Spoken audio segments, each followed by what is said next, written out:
আজকে আমরা গুনার মধ্যে সবচেয়ে বেশি, বহুভাবেই আমাদের মধ্যে গুনাহ আছে, বাকি এই নজরের গুনাহ আমাদের সবচেয়ে বেশি। কিসের গুনাহ বলেন না? নজরের। আমাদের চোখ নিয়ন্ত্রণ হারা, বাঁধন হারা। আমাদের যুব সমাজ, ছেলে মেয়ে, তাদের পুরাটা চোখ তারা মোবাইলকে দিয়ে দিচ্ছে। ওই যে আগে যে শুনছি যে স্বেচ্ছায় চক্ষুদান করতো, কথা বুঝছেন না? কথা, হ্যাঁ, মরণোত্তর চক্ষুদান। এই মরণোত্তর চক্ষুদান না, জীবিত চক্ষুদান। ওই দেখেন, ওই দেন, ওই দেখেন, ইয়া দেখো, ওই মোবাইল কার হাত?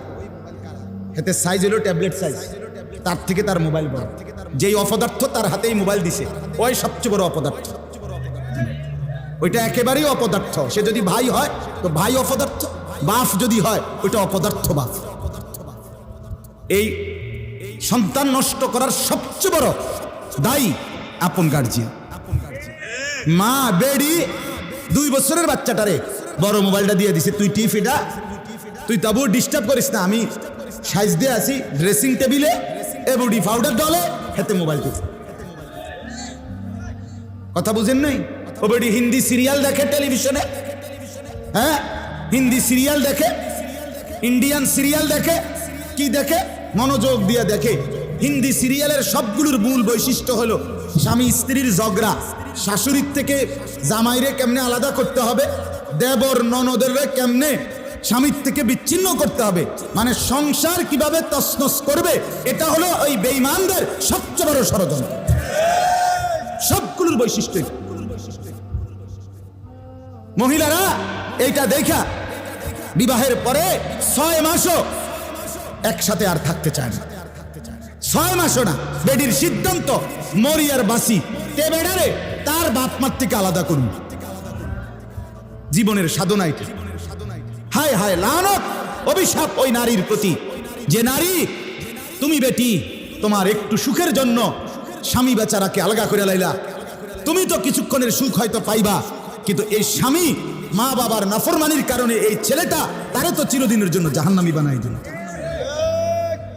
মা বাপ যদি কষ্ট পায়, আহাজারি করে, মা বাপের কলিজার মধ্যে যদি ব্যথা লাগে, তো এই সন্তান জাহান্নামী হবে না? বলে। এজন্য আমরা প্রত্যেকেই এই কথাটা বলতেছিলাম। আজকে আমাদের সবচেয়ে বড় গুনাহ আমাদের ছেলেদের, আমাদের মেয়েদের, আমাদের নারীদের, আমাদের পুরুষদের, আমাদের জওয়ান, আমাদের বুড়া, আমাদের যুবতী, আমাদের বৃদ্ধা, সবার একটাই বড় রোগ। আমরা চোখ অনিয়ন্ত্রিত। বুড়া মানুষও টেলিভিশন চায়, বুড়া চাচা বাঁকা হয়ে গেছে, কাশে বেরামে ধরে গেছে, কিন্তু এবার টেলিভিশন সাউন্ড, বেডির সাউন্ড, চা দোকানে নাচ গান দেখার অভ্যাস ছুটে নাই। এমন অভ্যাস আছে কিনা বলেন না? যার নাই হেবড়া রাগ না হইলে ভালো। আর যে বেটা রাগ হইলে, আপনার অভ্যাস থাকলে, আপনার রাগ হইলেই কি আর আসলেই কি। অতএব নজর নিয়ন্ত্রণ করা চাই, নজর হেফাজত করা চাই, নজর সুন্দর করা চাই। অতএব আমার বাপ, আমি আপনাদের কাছে কোরআনুল কারীমের এই 2টা আয়াতের তরজমা শুনাইতে চাই।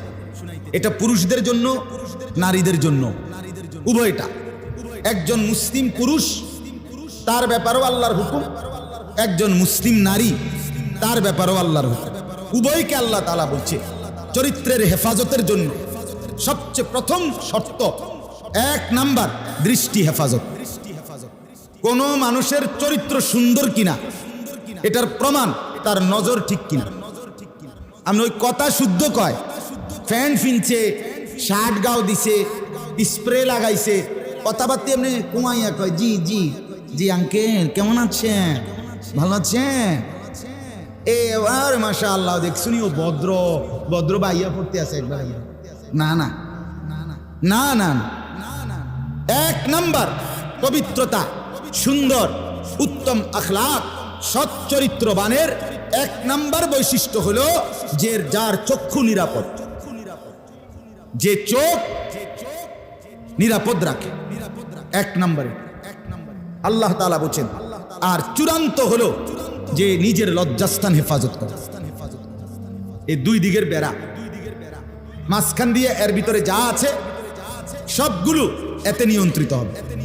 যে নিজের চোখকে হেফাজত করে, নামায়া রাখে ভিন নারী, হ্যাঁ, যেই দৃশ্য দেখা, যেই ছবি, যেই নাচ গান, অশ্লীল দৃশ্য, হ্যাঁ, উলঙ্গ ছবি, বেপর্দা নারী, ভিন নারী, যাকে দেখার আমার কাছে অনুমতি নাই, আল্লাহ অনুমতি দেন নাই, তার থেকে নজর যে নামিয়ে রাখে এবং নিজের লজ্জাস্থান যে হেফাজত করে, আল্লাহ কোরআনে বলছে যালিকা আজকা লাহুম, এটাই হচ্ছে সর্বশ্রেষ্ঠ পবিত্র।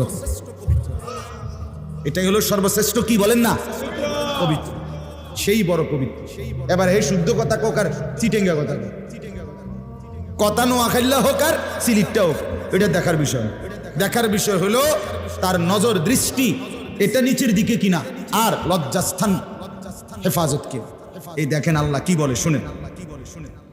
18 নম্বর পারা 24 নম্বর সূরা, সূরায়ে নূর, এই সূরার 30 নম্বর আয়াত। আল্লাহ তাআলা বলেন, কুল, হে নবী আপনি বলুন, লিল মুমিনিন, সমস্ত মুমিন পুরুষদেরকে, মানে এই হুকুম কার্যকর শুরু হবে যেই ছেলেটা সাবালক হইছে, যেই মেয়েটা সাবালক হইছে, ওই দিন থেকে 100 কার্যকর। কোন ছেলের উপরে যেদিন গোসল ফরজ হয়েছে, প্রথম যেদিন তার বীর্যপাত হয়েছে, সেদিন থেকেই সে সাবালক, প্রাপ্তবয়স্ক, সেদিন থেকেই সে যুবক, সেদিন থেকে ইসলাম মানা পুরাটা 100 তার উপরে ফরজে আইন। ওই দিন থেকে তার 1 মিনিট 1 সেকেন্ড হিসাবের বাহিরে হবে না। প্রতি সেকেন্ড নিঃশ্বাসের জন্য তাকে মৃত্যু পর্যন্ত, মানে বালেগ হওয়ার দিন থেকে মৃত্যু পর্যন্ত যে হায়াত পাইছে, যে দূর আল্লাহর কাছে হিসাব দিতে হবে। তো রাতের হিসাব, দিনের হিসাব, হাঁটলে বসলে উঠলে খাইলে ঘুমাইলে, এমনকি নিঃশ্বাসের হিসাবও খোদার কসম আল্লাহর কাছে দিতে হবে। কোন মেয়ে যেদিন তার প্রথম মাসিক শুরু হয়েছে 13-14 বছর বয়সে, সেদিন থেকে সে প্রাপ্তবয়স্কা, সাবালিকা, সে যুবতী। অতএব সেদিন থেকে মৃত্যু পর্যন্ত তার হায়াত যতদিন পাইছে, একদিনের ভালো মন্দ, জায়েজ না জায়েজ, হালাল হারাম, বৈধ অবৈধ, সবকিছুর হিসাব সে আল্লাহর কাছে দিতে হবে। কথা বুঝলেন কিনা আপনি? হ্যাঁ, এটা জরুরি, এটা জরুরি। স্বামীর কারণে, শ্বশুরের কারণে, স্ত্রী মহিলা বলেন আমার স্বামী বাধ্য করছে দেবরের সাথে দেখা করা, স্বামী বাধ্য করছে ভাসুরের লগে দেখা করতে, খোদার কসম স্বামী যদি আসমান ভাঙ্গেও মাথা চালায়, তারপরও স্ত্রীর জন্য এই কথা মান্য করা স্বামীর হারাম। আর স্বামী যদি এই হারাম কাজের জন্য বাধ্য করে স্ত্রীকে, এই স্বামী জালেম। এই স্বামী কি বলেন না কেন, শাস্তো ভাই, জ্যাঠতো ভাই, খালতো ভাই, ফুফাতো ভাই, দুলা ভাই, তারারে কইছে বাদ বাইরা দাও, তুমি আজ্ঞায় দাও, তারা মেহমান, সব সময় কি আর আইনি? হ্যাঁ, যেই স্বামী বলে, যেই শ্বশুর বলে, এই উভয়টাই জালেম, নিকৃষ্ট পাপী, সীমা লঙ্ঘনকারী, সীমা লঙ্ঘনকারী, কোন সন্দেহ নেই, কোন সন্দেহ। আল্লাহকে, আল্লাহর হুকুমের বিরোধিতা করে মাখলুকের হুকুম মানা অনুমতি নাই, অনুমতি নাই। হযরত ইব্রাহিম আলাইহিস সালামের বাবা ওনাকে মূর্তি পূজা করতে বাধ্য করতে চাইছে, করছে না, কইছে না যে নরে তেজ্য পুত্র করে দেবো বেড়া। কোরআনের আয়াত, ইব্রাহিম আলাইহিস সালাম বলছে আমনেরে আমি ছেড়ে দিলাম। কিসের জন্য? ঈমানের জন্য। কিসের জন্য বলেন না? ওয়া ইন জাহাদাকা আলা আন তুশরিকা বি মা লাইসা লাকা বিহি ইলমুন ফালা তুতি'হুমা ওয়া সাহিবহুমা ফিদ দুনিয়া মা'রুফা। কোরআনে আল্লাহ বলেন, তোমার মা বাপ যদি তোমাকে আমি আল্লাহর সাথে শিরিক করতে বলে, তুমি কোনোভাবেই তার অনুসরণ করবে না। হ্যাঁ, তবে মা বাবার সাথে কষ্টদায়ক আচরণ করবে না, ব্যবহার করবে ভালো, ব্যবহার করবে উত্তম, তার গায়ে হাত দিবে না, তারে ধাক্কা দিবে না, তারে গালি দিবা না, তারে ধমক দিবা না, কিন্তু তার কথা মানবে না। কোন কথা? আল্লাহর নাফরমানির কথা, শিরিক, কুফর, নাজায়েজ, হারাম, হারাম। সেদিন আমার কাছে এক যুবক ভাই জিজ্ঞেস করছে কথা, যে তার বাবা তাকে বাধ্য করতেছে তার দোকান দেখাইয়া 5 লাখ টাকা সুদে টাকা নিয়ে দিতে। মন নাই? আমি পরিষ্কার আমরা বলছি যে অসম্ভব কথা। তোমার বাপ প্রয়োজনে তোমার ঘর থেকে বের করে দিবে, দেও, এক তো তুমি তারে গালি দিও না, কিন্তু তুমি তার এই কথা মান্য না। এই কথা মানার অধিকার, যেটা আল্লাহ হারাম করছেন সেটা বাবার কথার কারণে হালাল। আরে বলেন না কেন? যেটা আল্লাহ হারাম করছেন সেটা স্বামীর কথার কারণে হালাল না। আমি কিতা করতাম, বেডিতে এই সমস্ত ফাঁকনা কথা কই লইতো না, তে বেড়া বাতানে চাইলানে আমি রাইন্দা দেই, এরপরে কিতো বেডি হাতে কইতে পারবো। আরে আলাপ এসব আলাপ করলো। ফেরাউনের ঘরে বিবি আসিয়া, ফেরাউনের মতো জালেম কাফের, তার ঘরে নিজের ইমান 100 ঠিক রাইখা দেখাই দিছে পৃথিবীবাসীকে যে জমিনে ফেরাউনের চাইতে বড় কাফের কে হবে। আমি তার ঘরে থাইকে ইমানদার থাকছি, আমি স্ত্রী আসিয়া, আমি জান্নাতি। অতএব পৃথিবীর সবচেয়ে বড় জালেমের ঘরে থাকলেও, পাপীর ঘরে থাকলেও তোমাকে আখিরাত বরবাদ করতে পারবে না।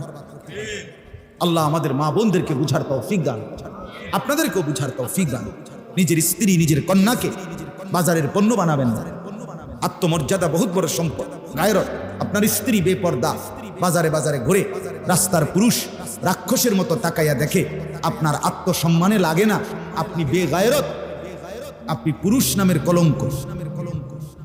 আপনার মেয়ে বেপর্দা হাঁটে, 8-7 কাপড় পরে, টাইট কাপড় পরে, জামা পরে, রঙ্গিলা পাউডার চিয়া সাজ্জা রাস্তার বখাটে দুই পাশে কুত্তার মতো দুই পাশে গুরগুর গুরগুর কইরা পিছনে পিছনে ঘুরে।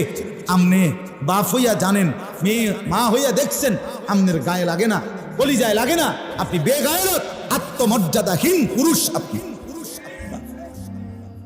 আমি সেদিন নিজে দেখছি, আমার কলিজা ছিঁড়ে গেছে। আমি নিজে দেখছি, ওই দেবিদ্যার রাস্তা দিয়ে আসতেছি, বাজারের মধ্যে জ্যাম। হঠাৎ আমার নজর, জানালা দিয়ে বাইরে দেখলাম একটা স্কুল পড়ুয়া মেয়ে। মেয়েটা আপনার স্বাভাবিকভাবে জড়সড় হয়েই হাইটা যাইতেছে সামনে দিয়ে। ঠিক মেয়েটার এক হাত পিছনে একটা ছেলে আপনার এই বড় মোবাইল দিয়া, মেয়েটা হাঁটতেছে মেয়ের মতো, এই জানোয়ারে পিছন থেকে ভিডিও করতে করতে মেয়ের যাইতেছে পিছনে। আমার মন চাইছে জানালা খুলে বলি, বোন তোর পিছনে কুত্তা লাগছে, তোর পেছনে কি লাগছে? কুত্তা লাগছে, তুই তোরে কুত্তার থেকে বাঁচা। বলেন মুসলমান এত নিকৃষ্ট হয় কিভাবে? আমরা নিজে কিতাবে পড়ছি, আজকেও পড়ছি ইয়াহিয়া, এই বইটা ফিলিস্তিনি বই, এটাতে লেখা আছে পৃথিবীর পশ্চিম প্রান্তে, মনে করেন পৃথিবীর এদিকে শেষ প্রান্তে যদি কোনো মুসলমান বোন নির্যাতিত হয়, খোদার কসম পৃথিবীর পূর্ব প্রান্তের শেষ মুসলমানের উপরও ফরজ ওই বোনের ইজ্জতের বদলা নেওয়া। এটা মাসাল। হ্যাঁ, কথা ছিল এই, মুসলমানের যুবক হবে মা বোনের ইজ্জতের পাহারাদার। কোথায় সেই মোহাম্মদ বিন কাসেম, 17 বৎসরের যুবক, আরব জাহান থেকে আসছে ভারতে, সিন্ধু প্রদেশে দেবল রাজার এলাকায় একজন বোনকে, একজন ডাকাত জলদস্যু, একজন পানির ডাকাত জলদস্যু তৎকালীন জামানায় একজন মুসলিম বোনের গায়ের ওড়না ধরে টান দিছিল।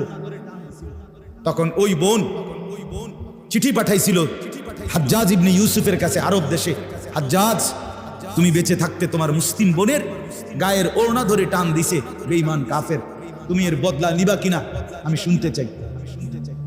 হাজ্জাজ ইবনে ইউসুফ, আমরা কিতাবে পড়ছি, এরকম চেয়ার ছেড়ে লাফ দিয়া দাঁড়াইয়া চিৎকার দিয়ে বলছে, বোন আমার, গোটা আরবের সমস্ত মুসলমান যুবক প্রয়োজনে জান দিবে, আরবের সমস্ত যুবকের কলিজা যাবে, জান দেবে, শাহাদাত বরণ করবে প্রয়োজনে, তবু আমি তোমার এই বেইজ্জতির বদলা নেব। 3 বার সেনাবাহিনী পাঠাইছে সে, 3 বার। প্রথম 2 বার পরাজিত হয়েছে মুসলিম বাহিনী, তৃতীয়বারে নিজের একমাত্র মেয়ের জামাই মোহাম্মদ ইবনে কাসেম রাহমাতুল্লাহ আলাইহি, এই উনি ওনারে দিয়া এরপরে এই সিন্ধু দেবল রাজাকে পরাজিত করে ওই বোনকে জেলখানা থেকে উদ্ধার করছে এবং এই হিন্দু রাজার এলাকায় কালেমার পতাকা উড়ায় এনেছে। হ্যাঁ, সেখান থেকেই এই ভারতীয় উপমহাদেশে মুসলমানদের যাত্রা, ইসলামের সূচনা। এক বোনের ইজ্জতের জন্য ধর্ষিতা হয় নাই, কাপড় টান দিছে কেন? খলিফা মুতাসিম বিল্লাহ, এক ইহুদি খলিফা মুতাসিম বিল্লাহ, মুসলমানদের একজন খলিফার নাম উমাইয়া খলিফা। ওনার আমলে একজন মহিলা ইয়াহুদিদের এলাকায় গেছিল, বাজারে, পর্দানসীন বোরখাওয়ালা নারী। ওই ইয়াহুদি, দুষ্ট এক ইয়াহুদি ওই মহিলার পিছন দিক দিয়া, বোরকার পিছনে কৌশলে পিছন দিক দিয়া গোপনে এমন এক রশি টান বাঁধছে। রশি বাঁধ দেওয়ার কারণে মহিলা যখন সামনের দিকে আগাইছে, তখন এই রশির টান লাগাতে মহিলার বোরকা উঠে গেছে উপরের দিকে সামান্য, উনি পড়ে গেছে। এই মহিলা ওই বাজারে চিৎকার দিয়া বলছে, ওয়া মুতাসিমা, হায় মুতাসিম, তুমি কই? তোমার মুসলিম বোনকে বেইজ্জতি করছে। সাথে সাথে খলিফা মুতাসিম বিল্লাহ পুরা বাহিনী নিয়ে আইসা ওই ইহুদি অঞ্চল পুরা জ্বালায় ফেলছে। কথা ছিল এই বা কথা ছিল এই, রক্ত আর আমাদের গায়রত আর আমাদের হারিয়ে ফেলেছি। পরের মেয়ে দেখতে দেখতে, পরের নারী দেখতে দেখতে, টেলিভিশন দেখতে দেখতে নিজের বিবি বাচ্চারও লাগাই দিছেন। নিজের ঘরে টেলিভিশন চাইতো, নিজেও বইয়া বইয়া সাদোয়ানে বেড়ি চান, টেলিভিশন চান। ফুতেও সারা রাত সারাদিন সমবয়সী ফুলানের লগে হাইটা মোবাইলে ছবি চায়। তো সমাজ গড়বে কে? পরিবার নিরাপদ থাকবে কেমন? কথা বলেন না কেন? বুড়ারাও সাদোয়ানে, বেড়ি তো ঘরের টেলিভিশনে, ফুলাফাইনে মোবাইলের আড্ডায়। তো মানুষ চরিত্রবান হবে কিভাবে? কমপক্ষে মুরব্বিগত লজ্জাবোধ থাকা উচিত। আমার মাথাতে ধরে না, মানে দাড়িওয়ালা 60 বছরের বুড়া বেড়া কেমনে বেড়ি চায় সাদোয়ানে বই? আমার একারে বহুদিন ভাই, আমি এটা অনেকদিন চিন্তা করেছি, এটার কারণটা কি? আরে এরকম বুড়া বেড়া কি লেগে বেড়িয়ে চাই? আমনের কি জীবনটা আজ এতটা বছর পরেও এখনো আমনের আখেরাতের কথা মনে পড়ে নাই? আরে কি ডাকাইতো আমনে মরতেন না?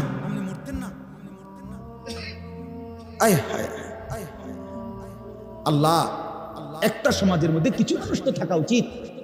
আরে বলেন না, 2, 4, 10, 50 জন মানুষ তো একটা সমাজে থাকা উচিত, যারা সবাইকে চরিত্রের কথা, আখলাকের কথা, নামাজের কথা, আল্লাহর কথা, পরকালের কথা বলবে। এটা কি উচিত না? কথা বলেন, উচিত না? কিছু মানুষ উচিত না। ওই মানুষগুলো কই? বলেন না চাচা, ওই মানুষগুলো কই? চেয়ারম্যান ভাই বলেন, কই মানুষগুলো? আচ্ছা চেয়ারম্যান আপনি কোন ভাই? আমি তো এতক্ষণ খেয়াল করি নাই। আরিফ ভাই আমাদেরও খুব কলিজার টুকরা, মহব্বতের আমার। তো আমনে বলেন, একজন চেয়ারম্যানকে বলতে বলেন মাইক দিয়ে, এখন 1 সপ্তাহ 1 মাসে এই নারী গঠিত কেলেঙ্কারির কি পরিমাণ বিচার তারা করতে? আমি অসংখ্য চেয়ারম্যানের সাথে কথা বলছি, প্রায় বলে হুজুর সমাজটা খাইয়া লাইছে। এই যে বলতেছে, এটাই বেশি চরিত্রহীনতার সয়লাভ। আহারে নারী, বেচারা স্বামী 16 বছর বিদেশ করছে। হায় রে কলজা ফাটা তার কষ্ট। কি পরিমাণ রোদ্রে টাকা রোজগার করছে, কয়টা টাকা। আমি তো সৌদি আরবে যে কয়বার আল্লাহ নেওয়ার তৌফিক দিছে, হজ উমরায় গেছি, অন্য কোনো কারণে না, প্রতিবারই দেখছি বাপ, আহারে প্রবাসীদের কষ্ট কাকে বলে। প্রখর রোদ। এই শুধু তর্জমাটা শুনেন, 5 মিনিটে শেষ হয়ে যাবে তর্জমা। আল্লাহ তাআলা বলেন, কুল্লিল মুমিনিনা, হে নবী আপনি মুমিন পুরুষদেরকে বলেন। তাহলে পুরুষ বলতে কি বুঝাইছি বুঝছেন তো এটা নাকি? যেদিন থেকে সাবালক, আর মহিলা যেদিন থেকে তার মাসিক শুরু হয় প্রথম, সেদিন থেকে নারী। আল্লাহ বলেন, হে নবী প্রত্যেক পুরুষকে বলেন, ইয়াগুদ্দু মিন আবসারিহিম ওয়া ইয়াহফাজু ফুরুজাহুম, তারা যেন বাধ্যতামূলক 2টা কাজ করে। 1, ইয়াগুদ্দু মিন আবসারিহিম, তারা যেন তাদের চোখ নিচের দিকে নামায় ভিন নারী থেকে, নাজায়েজ দৃশ্য থেকে, যে জিনিস দেখার অনুমতি নাই, যেই ছবি দেখার অনুমতি নাই, যেই নারীকে দেখার অনুমতি নাই, তার থেকে যেন তারা চোখ নামায়। ওয়া ইয়াহফাজু ফুরুজাহুম, এবং প্রত্যেকটা মুমিন যেন নিজের লজ্জাস্থানকে হেফাজত করে। নিজের লজ্জাস্থান হালালভাবে অনুমোদিত ছাড়া, স্বামী স্ত্রীর পবিত্রতা ছাড়া অন্য কোনো ক্ষেত্রে নিজের লজ্জাস্থানকে হারামভাবে যেন ব্যবহার না করে, নিজের হাত দ্বারা কোনো অবৈধ কাজ যেন না করে, নিজে পুরুষ যেন কোনো অবৈধ নাচ না করে, ভিন নারীর সাথে যেন নিজের লজ্জাস্থানের জিনা ব্যভিচার, যেন অসভ্যতা অশ্লীলতা এমনটা যেন না করে। আল্লাহ বলেন, যালিকা আযকা লাহুম, কি হবে এতে? আল্লাহ বলে এটাই হবে সর্বশ্রেষ্ঠ পবিত্র। এটাই কি বলেন না? সর্বশ্রেষ্ঠ পবিত্র। ইন্নাল্লাহা খাবীরুম বিমা ইয়াসনাউন, আল্লাহ বলে যত কৌশলে, যত ফন্দিতে, যত বুদ্ধিতে, যত সিক্রেটে, যত গোপনে তোমরা যে যাই করো, আমি আল্লাহ 100 খবর রাখি। আমার কাছে গোপন কিছু গোপন নেই। অন্তরের হালাত, বাহিরের হালাত, কক্সবাজারের দৃশ্য আর বাড়ির দৃশ্য, রাত গভীরের দৃশ্য, দিনের আলোর দৃশ্য, গোপন জায়গায়, হোটেলে, রেস্তোরাঁয়, অথবা পার্কে, বিনোদন কেন্দ্রে, অথবা মোটরসাইকেলে আরেক বেটার মেয়ে আরেক দিকে নিলাগা, যাই নাও, যেখানেই নাও, যত গোপন জায়গায়, মা দেখে নাই, বাবা দেখে নাই, গ্রামবাসী শুনে নাই, কেউ জানে নাই, কিন্তু আল্লাহ বলে বান্দা আমার খবর আছে, আমার থেকে আড়াল করতে পারবে না। অতএব চোখের হেফাজত, চোখের হেফাজত। বুড়া মানুষ আপনাদেরকে মৃত্যু পর্যন্ত, 90 বছরের বুড়া, আমার বুড়ো হয়ে গেছি, বয়স হয়ে গেছে না, মানুষের শরীর আড্ডি মাড্ডি বয়স হয়। শাহওয়াত, শাহওয়াত যেটাকে বলে, কামনা বাসনা, এটা কখনোই বুড়ো হয় না, বুড়ো হয় না। হ্যাঁ হ্যাঁ, সোজা কথা, আমি খোলামেলা বললাম, শাহওয়াত কি হয় না, বুড়ো হয় না। এজন্য বালেগ থেকে বৃদ্ধ পর্যন্ত সবাই এই হুকুম। 2 নাম্বার আল্লাহ বলেন 31 নম্বর আয়াত, অকুল্লিল মুমিনাতি ইয়াগদুদনা মিন আবসারিহিন্না ওয়া ইয়াহফাজনা ফুরুজাহুন্না। হে নবী, আলাদাভাবে আপনি মুমিন মহিলাদেরকেও বলেন, নারীদেরকেও বলেন, তারাও যেন এই 2টা কাজ করে। কি? চোখ নামিয়ে রাখে, চোখ নামিয়ে রাখে। কোনো নারী যেন রাস্তার পুরুষ, দিন পুরুষ, যাদেরকে দেখার অনুমতি নাই, এই যে দেবর, এই যে ভাসুর, চাচাতো ভাই, মামাতো ভাই, ফুফাতো ভাই, খালাতো ভাই, দুলা ভাই, এরকম মানুষগুলো যাদেরকে দেখার অনুমতি নাই, রাস্তার পুরুষ যাদেরকে দেখার, চোখ ফেলার অনুমতি নাই, তাদের থেকে যেন চোখ নামিয়ে রাখে। ওয়া ইয়াহফাজনা ফুরুজাহুন্না, আল্লাহ বলে প্রত্যেক নারীকে বলেন, হে নবী, তারাও যেন তাদের লজ্জাস্থানের হেফাজত করে। এক নারীর সতীত্ব, তার ইজ্জত, তার সম্ভ্রম, এটাই তার জীবনের সবচেয়ে বড় সম্পদ। যে নারী সতীত্ব হারা, যে মেয়ে ইজ্জত হারা, তার জীবনে আর 2 পয়সার কোনো মূল্য নেই। জন্তু জানোয়ারের কোনো মূল্য থাকতে পারে, কিন্তু এই বেহায়া, বেশরম, লজ্জা হারা, ইজ্জত হারা, যেটা যদি কেউ ধর্ষিতা হয় নাই, কিন্তু পর পুরুষের সাথে অবৈধ সম্পর্ক করে, হারাম প্রেম করে, ভিন পুরুষের সাথে নিজের ইজ্জত নষ্ট করেছে, নিজের চরিত্র নষ্ট করেছে, খোদার কসম তার 2 পয়সার কোনো মূল্য এই সমাজে, দুনিয়াতে, আখেরাতে কোথাও নেই।